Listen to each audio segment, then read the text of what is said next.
Cecil the lion is dead. Shot illegally by Dr. Walter Palmer, a dentist from Minneapolis. And we should be absolutely clear that this animal taken illegally is a tragedy.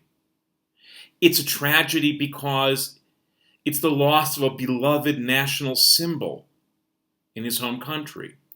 It's a tragedy because it flouts laws which are designed to help protect a species, lions, which have gone in the past decades from being over 1.4 million strong in Africa to under 20,000.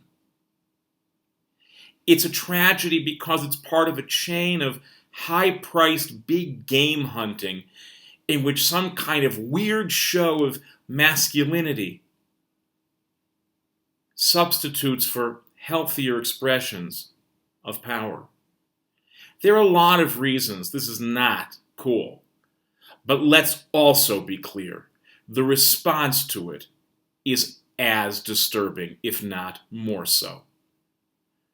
My own bias, be out there on it, I don't get any form of hunting that isn't either to feed one's family or feed other people, or to eliminate a direct and immediate threat to one's safety.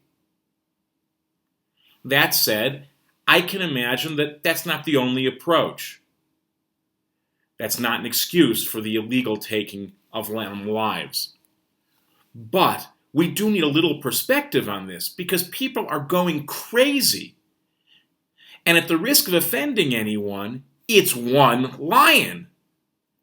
What is driving this kind of public outrage? It's lighting up social media and driving news stories in the United States, in Europe, and in Africa that's causing stars like Mia Farrow to hand out Palmer's address online, putting her on par with Donald Trump giving out Lindsey Graham's cell phone number. This is just not right. What is going on when people are obsessed with the loss of one lion when every day in the United States 40 people are murdered? When every day in the world 1,300 human beings are murdered? Not die, are murdered. What is going on when we have hashtags like Cat Lives Matter, paralleling Black Lives Matter, or All Lives Matter? Do cat lives matter? Sure. The same as what's going on around issues of race in this country that have spawned the Black Lives Matter movement? Certainly not. What about the one that's really repugnant? Hashtag I am Cecil, paralleling the French Je suis Charlie from the murders earlier this year in Paris at Charlie Hebdo and in Hypercacher, the supermarket where Jews were murdered simply for being Jewish while shopping.